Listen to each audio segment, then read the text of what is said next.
এটা গাজা নয় কিংবা এটা সোমালিয়া বা বুরুন্ডি নয়। এদেশ গণতান্ত্রিক দেশ।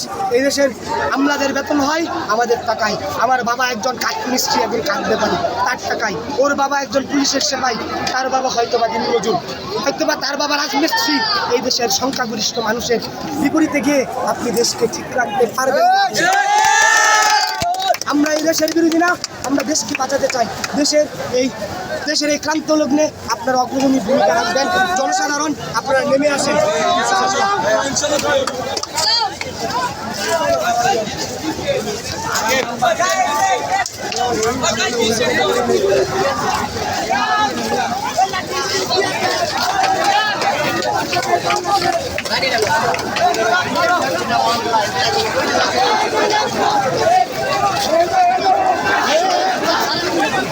গাড়ি ছেড়ে দিব দিকটা কি খবর বন্ধু? ভালোই।